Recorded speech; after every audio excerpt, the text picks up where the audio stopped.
आज सकाळी एक रॅली निघाली होती.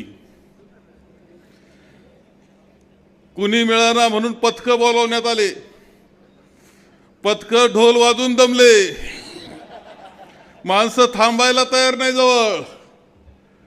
आणि त्या 4 पथकांची रॅली शेवटी कुणीतरी आलेला पाहुणा सुद्धा मध्येच सोडून निघून गेला. सभा सुद्धा झाली नाही. या सगळ्या जनतेनं त्या रॅलीकडे तोंड पाठ फिरवली. कारण या सगळ्यांना माहिती आहे की नगरपालिका कोणाच्या ताब्यात द्यायची. सगळ्यांना माहिती आहे शहर तालुका कोणाच्या ताब्यात द्यायचंय. सगळ्यांना माहिती आहे झालेली चूक कशी दुरुस्त करायची आहे. आणि तुमचा सगळ्यांचा जो प्रतिसाद आहे ते हेच दाखवून देतं की संगमनेर सेवा समिती ही प्रचंड मताधिक्याने विजयी होणार आहे. 30ही नगरसेवक आणि मैथिलीताई सगळे विजय होणार, लक्षात ठेवा. 3 जागांचं मतदान काहीतरी थोडंफार पुढे गेलंय.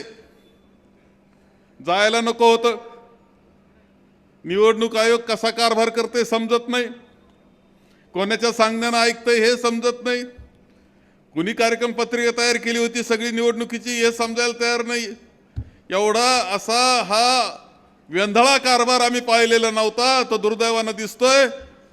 परंतु आपण काळजी करण्याचं कारण नाही. काहींना त्रास होणार आहे. परंतु आपले दिलीपराव पुंड आहेत तर रोजच लोकांमध्ये. आमच्या ताई आहेत दिघेताई लोकांमध्ये वावरणारे आहेत. इसाक भाईंची मंडळी लोकांमध्ये वावरणार आहे. आज काय 20 दिवसांनी काय कधी निवडणूक घेतलं ते प्रचंड मताने विजय होणार आहे. काही काळजी करण्याचं काही कारण नाही. परंतु ह्या सगळ्या याच्यामध्ये आपले सगळे उमेदवार हे जास्तीत जास्त मताने विजयी झाले पाहिजे. मैथिलीताई आणि सगळे 30 उमेदवार. जास्त भाषणाची वेळ नसती. सगळे मुद्दे तुम्हाला समजलेले आहेत. सगळे विषय समजलेले आहेत. जनतेपर्यंत ते पोहोचलेले आहेत. परवाच्या सभेनं इथल्या संगमनेरच्या जनतेच्या पलीकडे जाऊन महाराष्ट्राच्या जनतेला समजले. त्या काळजी ती नाही. आता मतदान चांगलं घडून घ्यायचं ही काम तुम्हाला सगळ्यांना करायचं. अरे तुम्हाला एक काळजी कसली याच्यात लक्षात ठेवा. काही चूक जर लोकांनी केली तर तुमचा घराचा उतारा काढायला लोणीच्या वाड्यावर जावं लागेल तुम्हाला, हे लक्षात ठेवा. अजिबात आपण अत्यंत स्वयंपूर्ण आहोत. स्वाभिमानी आपण आहोत. मी सगळ्या विरोधकांसहित सगळ्यांना सांगेल की आपल्याला कोणाच्या परक्यांजवळ गहाण पडायचं नाही. आपल्याला आपला स्वाभिमान जपायचा आहे. आपली प्रगती आपल्याला करायची आहे. जनतेकरता शेवटच्या थरापर्यंत काम करायचंय.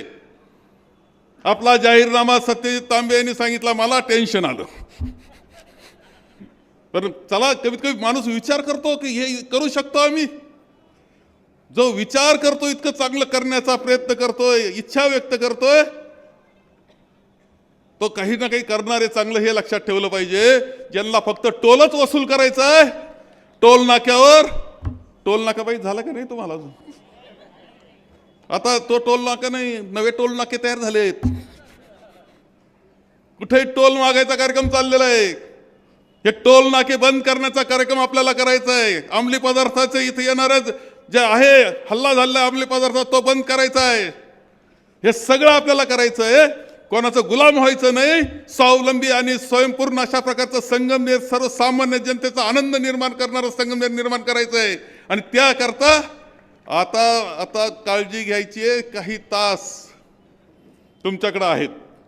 24 तास आहे असं समजा. तुमच्याकडे 24 तास अगदी काळजीपूर्वक जायचंय. प्रत्येक मत हे संगमनेर सेवा समितीला आणि सिंहाला पडेल याची काळजी घ्यायची आहे. मी सांगतो की मैथिलीताई आणि त्यांची टीम सगळी 30 जणांची टीम अत्यंत सुंदर सेवा केल्याशिवाय राहणार नाही ग्वाही आपल्याला या निमित्तानं देतो. आता विश्रांती नाही. 24 तास एकच काम. प्रचंड मताधिक्याने विजय करण्याकरता एक मत आपल्या बरोबर घेण्याचं काम करा. ते मतदान आपल्याला पडेल याची काळजी घ्या. एवढंच आवाहन करतो आणि माझे 2 शब्द संपवतो.